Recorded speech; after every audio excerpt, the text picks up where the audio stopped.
Hello everyone, इस video में हम लोग बात करेंगे आपके डॉक्यूमेंट कौन कौन से चाहिए अगर आप जोसा काउंसलिंग में या फिर उसके बाद सीएसबी काउंसलिंग में या फिर जैक दिल्ली काउंसलिंग में या फिर आईपीयू के काउंसलिंग में या फिर आपकी यूपी टेक काउंसलिंग में, मतलब कि कोई भी काउंसलिंग कर रहे हो, ठीक है।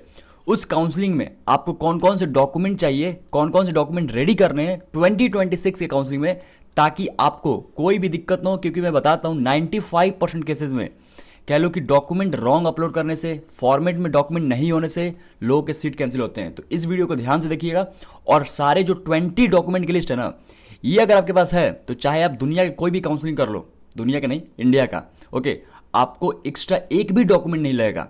अगर लगेगा तो उसके रिगार्डिंग मैं आपको जरूर बता दूंगा। तो वीडियो क्लास तक जरूर देखिए और चैनल पर सब्सक्राइब जरूर कर लीजिएगा और कमेंट जरूर करिएगा अगर कोई भी डाउट होगा तो, ओके। तो स्टार्ट करते हैं कौन कौन से डॉक्यूमेंट लाएंगे, ओके, वन बाय वन। लेकिन उससे पहले मैं बताता हूं, जो लोग भी काउंसलिंग सपोर्ट अभी तक नहीं ज्वाइन किए हैं, तो फेज 1 का जो मैंने आपको सबसे मिनिमम बेयर प्राइसेस मैंने रखे थे काउंसलिंग सपोर्ट का, आज आपके संडे है और आज आपके रात तक ये ओपन रहेगा। उसके बाद फेज 2 से कह लो कि इसका प्राइस जो है इंक्रीज हो जाएगा। तो जो लोग भी ज्वाइन करना चाहते हैं, डिस्क्रिप्शन में लिंक है, जल्दी से जाकर ज्वाइन कर लीजिए। आपको विद इन 24 आवर, मतलब अगर आज ज्वाइन करते हैं तो कल तक आपको कॉल या फिर मेल आ जाएगा, ठीक है, कांटेक्ट कर लिया जाएगा, जिसमें आपको डेली गूगल मीट्स हो रहे हैं, डेली चैट सपोर्ट मिलेगा, डेली कॉल सपोर्ट मिलेगा, आपके रैंक के अकॉर्डिंग, कैटेगरी के अकॉर्डिंग और आपके होम स्टेट के अकॉर्डिंग आपको चॉइस फिलिंग पीडीएफ भी मिल रहा होगा। तो कुछ नहीं करना है, नीचे डिस्क्रिप्शन में लिंक है, उस पर जाकर क्लिक करिए और जाकर आप ज्वाइन कर सकते हो, ओके। आपकी रैंक पे जो भी बेस्ट कॉलेज मिलेगा पूरा कंप्लीट सपोर्ट मिलेगा, हर एक डाउट क्लियर होंगे, कौन से कॉलेज कहाँ कहाँ क्या क्या ऑप्शन हो सकता है, everything we will discuss, okay. सारे लोग डिस्कस करें, आप भी कर सकते हो, ओके। तो स्टार्ट करते हैं। देखो, पहला डॉक्यूमेंट क्या आपका photo ID proof. Photo ID proof आपके ये काउंसलिंग में नहीं लगेगा, लेकिन जब आप फिजिकल वेरिफिकेशन के टाइम जाओगे तब आपको फोटो आईडी प्रूफ लगेगा, मतलब गवर्नमेंट फोटो आईडी प्रूफ, ठीक है। तो बेसिकली इसमें आप अपना आधार दे सकते हो, ओके, या फिर इसमें आपका पैन दे सकते हो, ड्राइविंग लाइसेंस दे सकते हो, जो भी आपके पास फोटो आईडी प्रूफ होगा आप दे सकते हो, पहला डॉक्यूमेंट। दूसरा डॉक्यूमेंट की बात करें, passport size photo as per given in JEE Main. जो आपने जेई मेन में फोटो डाला था ना, इसीलिए उस टाइम बोला था कि जेई मेन वाला फोटो जो है आपने जो बनवाया है उसको ज्यादा कॉपी ले लीजिएगा। अगर आपके पास नहीं है तो सेम गेटअप में आप फोटो निकलवा लीजिएगा। ऐसा ही फोटो वो लोग भी रिक्वायर करते हैं, कॉलेज वाले भी, ठीक है। तो पासपोर्ट साइज फोटो आप बनवा लीजिएगा, ठीक है। नेक्स्ट अगर हम लोग बात करें जेई मेन का एडमिट कार्ड। अब इसमें देखो, कोई कोई काउंसलिंग में जेई मेन का एडमिट कार्ड नहीं लगता है, किसी किसी में लगता है, बट एडमिट कार्ड कौन सा, अगर आपने लेटेस्ट वाला मतलब सेशन 2 वाला एडमिट कार्ड डाउनलोड कर लीजिए, क्योंकि बाद में लिंक गायब वगैरह हो जाएगा, ओके, तो दिक्कत होगा। तो एडमिट कार्ड जो है डाउनलोड कर लीजिएगा। अगर आपने दोनों सेशन दिया है तो सेशन 2 का डाउनलोड कर लीजिए, या फिर दोनों में से जो बेस्ट आपका रिजल्ट आया था, मान लेते सेशन 1 में बेस्ट आया था तो वो डाउनलोड कर लीजिए, कोई दिक्कत नहीं आएगा, ठीक है। अब बात करते हैं नेक्स्ट आपका जेई मेन का रैंक कार्ड, मतलब जेई मेन का रैंक कार्ड। तो जो आपका रिजल्ट आया ना, उस रिजल्ट को डाउनलोड करके अच्छे से अपने फोल्डर में सेव कर लीजिएगा, ये आपको जरूरत पड़ेगा, ठीक है, जब आप फिजिकल रिपोर्टिंग करने जाओगे कॉलेज में तब, ओके। अब बात करते हैं नेक्स्ट डॉक्यूमेंट। नेक्स्ट है आपका 10th की मार्कशीट। 10th की मार्कशीट या फिर कह लो कि डीओबी, मतलब डेट ऑफ बर्थ का प्रूफ। बहुत सारे लोग कंफ्यूज होते हैं, भैया कोई टीचर, कोई स्टूडेंट, कोई काउंसलर बोल रहा है कि हमें पासिंग सर्टिफिकेट चाहिए। भाई जो भी बोल रहा है ना, गलत बोल रहा है। पासिंग सर्टिफिकेट सारे बोर्ड में नहीं मिलता है और इट इज नॉट नेसेसरी कि आपको पासिंग सर्टिफिकेट सबमिट करना, नो। मार्कशीट, मार्कशीट सारे बोर्ड प्रोवाइड करते हैं, तो मार्कशीट ही सबमिट करना है। आपने देखा होगा वहां पे लिखा होगा मार्कशीट स्लैश पासिंग सर्टिफिकेट, ठीक है। तो दोनों में से जो भी है आप उसको सबमिट करिए। और डीओबी की जगह प्रूफ जो होता है ना, वो मार्कशीट 10th का मार्कशीट ही यूज होता है। तो जब काउंसलिंग में जब आप डॉक्यूमेंट अपलोड करोगे और बोलेगा 10th का, बोलेगा डेट ऑफ बर्थ अपलोड करने के लिए, आपको 10th का मार्कशीट अपलोड करना है, समझ में आया।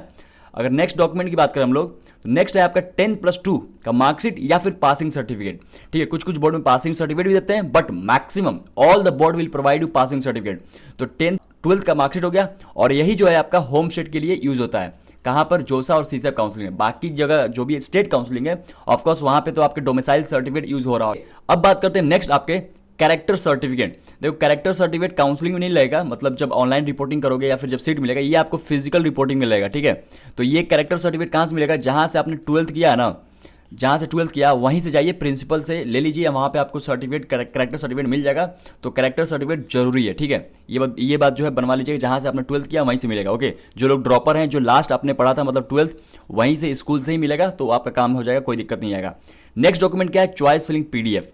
देखो, जब भी आप कोई भी काउंसलिंग करते हो, चाहे जोसा काउंसलिंग की है या फिर मान लेते हैं कोई भी काउंसलिंग, सीसेप काउंसलिंग कर रहे हो, ओके, तो उसमें चॉइस फिलिंग जो आपने किया है ना, उसको लॉक करने के बाद, या फिर आपने खुद से लॉक कर दिया तो ठीक है, या फिर अगर ऑटोमेटिकली लॉक हो गया, ठीक है, तो उसके बाद उस चॉइस फिलिंग को प्रिंट करने का ऑप्शन आता है। उस टाइम मैं बता दूंगा, जब जब भी ये सब करना होगा तो उसको प्रिंट करके रख लेना है, समझ में आया। ये अभी जरूरत नहीं पड़ेगा, ये तो काउंसलिंग जब स्टार्ट होगा तभी आपको मिलेगा, ठीक है।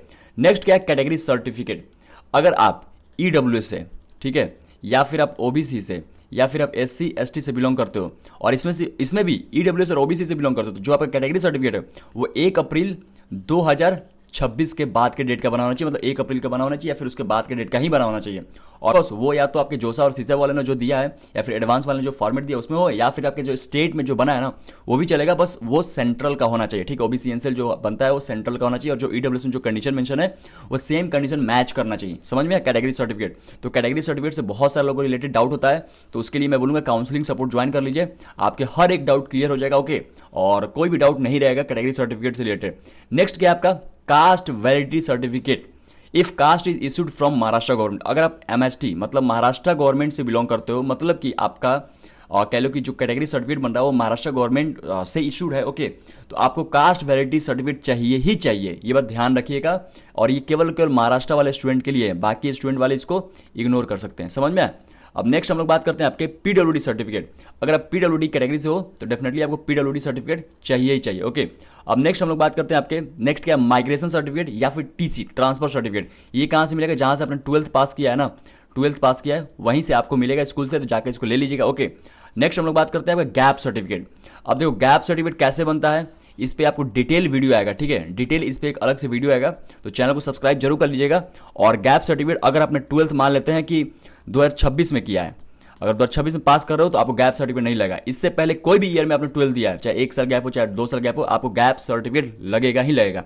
और इसके फॉर्मेट में जरूर ध्यान रखिएगा ताकि दिक्कत ना हो, इस पर मैं वीडियो बना दूंगा।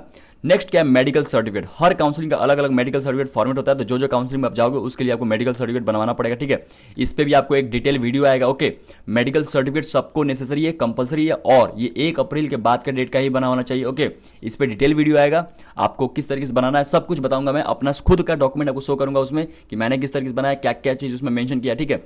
नेक्स्ट क्या, latest provisional admission letter downloaded from JoSAA SC। अगर जोसा काउंसलिंग से कर रहे हो तो जब भी आपको मान लेते हैं कि कोई भी सीट कंफर्म हो जाएगा, ठीक है, तो प्रोविजनल एडमिशन लेटर मिलता है, ओके, तो उसको डाउनलोड कर लीजिएगा। अभी इसको डाउनलोड नहीं कर पाओगे क्योंकि अभी तो ऑफकोर्स काउंसलिंग ही स्टार्ट नहीं हुआ, तो जब काउंसलिंग स्टार्ट होगा तो सारा कुछ मैं इससे बताऊंगा कि भाई ये वाला डॉक्यूमेंट जो है इस राउंड में इसको डाउनलोड कर लो, ठीक है, लेटेस्ट वाला। समझ में आया? तो ये बात ध्यान रखिएगा, ये अभी जरूरत नहीं पड़ेगा, ये ऑफकोर्स जब आपको सीट मिलेगा तभी आपको मिलेगा। नेक्स्ट क्या है, receipt of partial admission fee payment. तो जब भी मान लेते हैं कि आपका राउंड 6 के बाद, जोसा राउंड 6 के बाद जब आपको सीट मिल जाएगा, ठीक है, लेट से कोई सीट मिलेगा, अब ऑफकोर्स उसको सीट को कंफर्म करना है, तो कंफर्म करना है तो आपको PAF partial admission fee payment करना होगा, तो उसका रिसिप्ट भी आपको रखना होगा, ठीक है। तो ये तो आपके काउंसलिंग के टाइम की बात है, तो उस टाइम ही मैं बता दूंगा, ओके।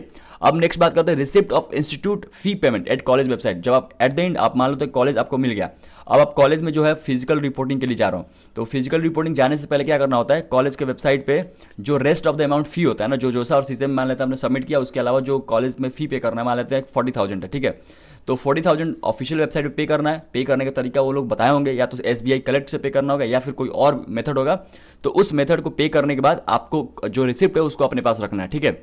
ये सब आपको फिजिकल रिपोर्टिंग में लगेगा।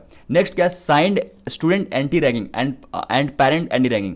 ये ऑफकोर्स अभी नहीं बनवाना, ये जब आपको कॉलेज अलॉट हो जाएगा ना, जब कॉलेज फाइनल अलॉट हो जाएगा तभी ये बनता है, ये आपके antiraging.in वेबसाइट बनता है, इसको अभी नहीं बनवाना, इस पर वीडियो मैं हर साल बनाता हूँ, तो इस साल भी बनाऊंगा आने वाले टाइम में, ओके।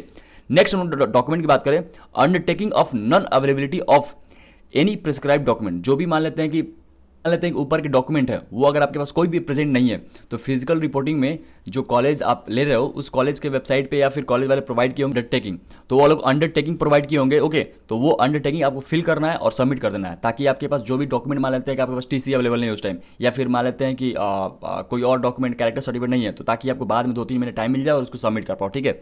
ये सारे डॉक्यूमेंट थे। और नेक्स्ट क्या बात करें हम लोग, कैंसिल चेक। तो कैंसिल चेक भाई जरूरी है, ओके, जब भी आप पेमेंट करोगे, ठीक है, किसी भी काउंसलिंग की वेबसाइट पे, तो आपको उस टाइम पेमेंट करने से पहले कैंसिल चेक सबमिट करना होगा, क्योंकि रिफंड जो है इसी अकाउंट में आता है। आप पेमेंट किसी के भी अकाउंट से कर सकते हो, रिफंड आपको उसी अकाउंट में आएगा जो आप कैंसिल चेक सबमिट करोगे, ओके। तो इस पर भी मैं वीडियो बना दूँ। एक और लास्ट डॉक्यूमेंट जो है ना आपका, जो कि काफ़ी ज़्यादा इंपॉर्टेंट है, जो कि काफ़ी लोग इसको इग्नोर करते हैं, एफिडेविट, ठीक है।